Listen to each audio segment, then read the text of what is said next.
Page 21, finale. Not really a title, it's the finale from a theme from a Dvorák symphony is what it is. Beautiful music. But the idea is, it doesn't really have all the notes there. If they're not providing them all for you, you have to fill them in. See on page 20, they talk about the lead sheet. I don't know if you've had lead sheets or not. You find them in fake books and so forth, where they give you the melody and the chords, and you have to fill in all the other notes. You improvise. Okay. Well, if you're into improvising, this is great because you'll learn different patterns and things. You'll develop your own style. But we're just going to follow along with what they're doing, and we'll slowly develop a style, and you can take it from there. The way I approach it is, first I get the melody. Can I play the melody? Get this worked out. So let's just do the melody. It's the right hand, and we're starting here. You got one sharp. We're in the key of E minor, by the way. Here. And you're starting out, so all the F's are sharped. So it's 1, 2, 3, 4, 1 and 2 and 3 and 4 and then third finger, 2, and bring the thumb down. 2, 3, thumb again then for the last next measure. Second line, yeah. 1, 2, 1 and 2 and 3 and 4. Now we got a triplet in this. 1 and a 2 and a 1 and a 1 and a 2 and a 3. It reaches down to the octave and then second finger. We're sort of in this position. You should be this position, all right. And then lift up and third finger. 1, 2, 1 and 2 and 3 and 4 and. You're playing the same melody as you did, just in a different spot. Let's jump down to the next line. First measure, you're here. 1, 2, 3, E. And then to go on is the thumb. Third finger, 1, 2. It's like it was at the beginning, it's an octave higher. 1 and 2 and. See, and then you have the triplet there at the end. So make sure you get the melody, because you're going to have to focus on the harmony and what you're doing in the other hand. You don't have a lot of time to focus on the melody. So get the melody down pretty well first. Then I suggest next we go through and make sure we got the harmony. So I usually just play block chords. So at the beginning it would be here, it'd be an E minor chord. They show you these on page 20. It's the E minor chord. Just use root position for now, it's fine. And I'm only going to play the chord at the beginning of each measure unless the chord changes in the measure, I'll change it. But otherwise, I'm just going to do it. Then I want an A minor chord here, and I can do the A minor anywhere except if I do it here, I'm in the way, so I got to go down here. And then back to E minor, and now a B minor, and they show you the B minor. It's here. A B major chord is that, and you just take it. And I do it 5, 4, 2, because that's the chord. I'm not. So it's B minor. So it's E minor to B minor. E minor. E minor. A minor.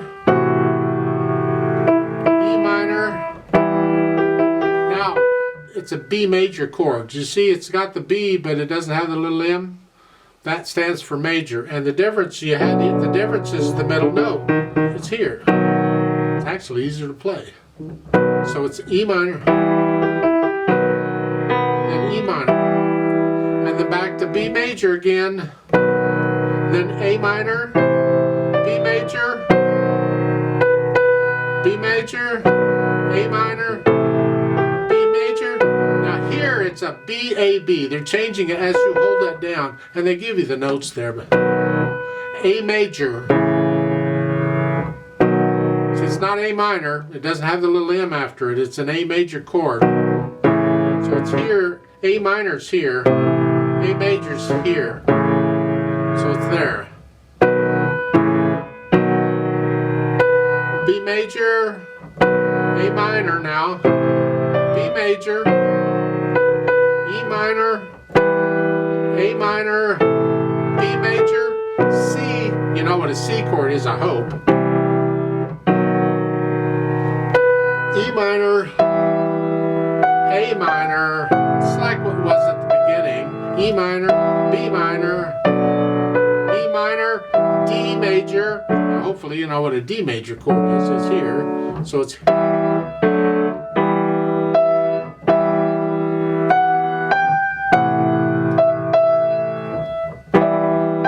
B major.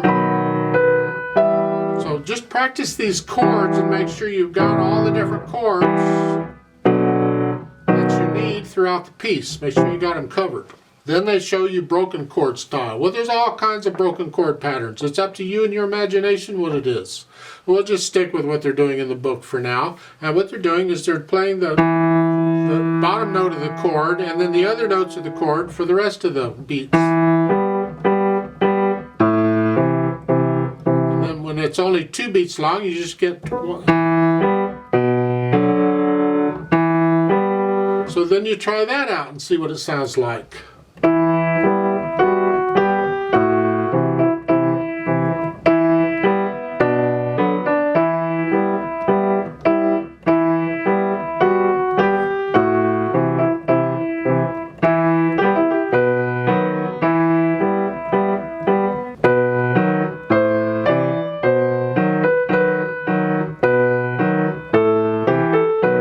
When you get to it's measure 12. It's the 3rd line down through. When you get to that, you can play those as block chords. And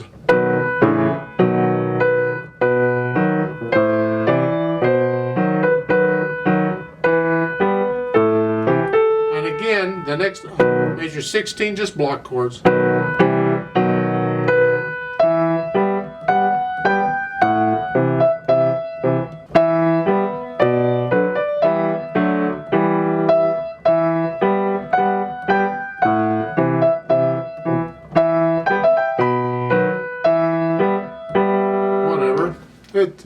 There's no real rule for it. It's up to what you like to hear. And there's other patterns you can use besides that. I mean, we could just alternate them. You can make it all kinds of fancy and hard and whatever you want to make. This particular piece, you don't get really involved. Don't be playing a bunch of 16th notes and things like that. Keep it fairly simple rhythmically. And then you can think about, well, what about the dynamics? We haven't really done much with dynamics. And the slurring, they give you the slurring, lift up between the different slurs. You sort of have to lift up anyway. It's the same note, except lift up a little more, a little longer, like taking a breath. The dynamics you allow, keep the chords soft. Keep the chords in the background. And that's hard to do because you're focusing so much on what you're doing here. The tendency is to play them louder. You'll just do it automatically because you're focused on them. So you have to think, oh, no, play them really soft. So keep the chords soft.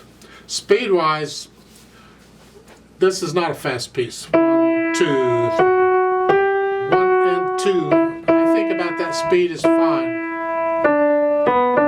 But you play around with it, and the dynamics, you get louder and softer. This gets really loud there on measure 17 or so in the right hand. The left hand can come up a little bit, but keep it under that. Then they added pedal. Well, it's just overlapping pedal. First you learn it without the pedal so you can hear it. And then you just overlap the pedal just like you normally do. It's no big. Push the note down and then the pedal.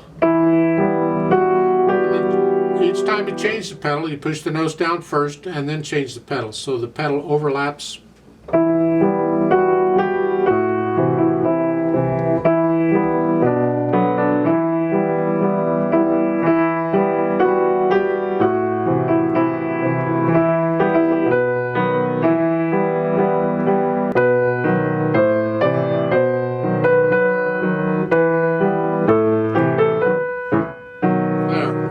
On measure 12, you have staccato. They're showing staccatos in the. That's a nice rate. You don't want it all connected. Let's have some contrast. So that lift the pedal and let staccatos. It's a suggestion. You don't have to. It's up to you and what you like to hear. But don't hold the pedal down through them all. Because that just. Ugh, this is supposed to be a pretty piece. I don't know.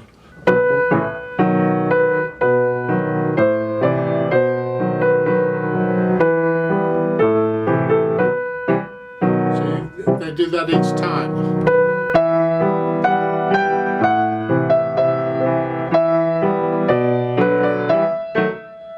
And again, the last line there, staccatos.